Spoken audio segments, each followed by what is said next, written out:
Évangile de Jésus-Christ selon saint Matthieu. En ce temps-là, Jésus disait à ses disciples : « Demandez, on vous donnera. Cherchez, vous trouverez. Frappez, on vous ouvrira. En effet, quiconque demande reçoit. Qui cherche trouve.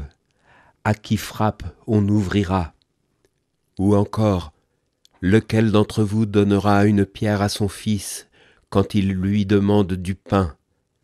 Ou bien lui donnera un serpent quand il lui demande un poisson? Si donc, vous, qui êtes mauvais, vous savez donner de bonnes choses à vos enfants, combien plus votre Père qui est aux cieux donnera-t-il de bonnes choses à ceux qui les lui demandent? Donc, tout ce que vous voudriez que les autres fassent pour vous, faites-le pour eux, vous aussi. Voilà ce que disent la loi et les prophètes. La relation de l'homme avec Dieu est une quête.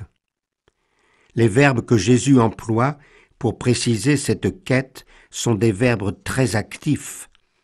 Demander, chercher, frapper à la porte. Et la réponse est assurée. Mais pour obtenir, encore faut-il demander. Pour trouver, encore faut-il chercher. Pour que la porte s'ouvre, faut-il encore frapper. Seulement Jésus précise que cette quête est bien une quête de Dieu. Si l'on est assuré d'obtenir, de trouver et d'entrer, c'est bien parce qu'on s'adresse à Dieu comme à un père. Et Jésus compare cette quête à celle de l'enfant vis-à-vis de son père. Il est sûr d'obtenir le meilleur, le pain et le poisson, et non le pire, une pierre et un serpent. C'est la foi qui est réclamée dans cette quête, l'assurance que Dieu ne peut que donner de bonnes choses à l'homme. Mais toute relation humaine est aussi une quête. L'homme est tantôt celui qui demande, cherche, frappe. Tantôt il est celui qui donne, trouve, ouvre. Si Dieu est celui qui offre de bonnes choses, puisque nous sommes créés à son image, il nous revient à nous aussi de donner de bonnes choses à ceux qui nous demandent. Alors nous ferons pour les autres ce que nous voudrions que Dieu et les autres fassent pour nous. Dans cet extrait du discours sur la montagne, Jésus disait à ses disciples, et donc à nous aujourd'hui, « Faites confiance et persévérez dans la prière. » Faites confiance. Dieu ne peut nous décevoir. Il ne répond peut-être pas toujours comme nous le souhaiterions, mais croyons profondément qu'il veut notre bien, notre bonheur. Regardons le petit enfant qui a du mal à s'endormir. Il pleure pour réclamer que l'on vienne le prendre dans les bras.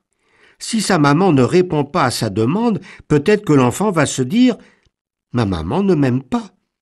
Or en fait, si la maman ne répond pas à sa demande immédiate, c'est pour son bien, c'est pour qu'il s'endorme et se repose en paix.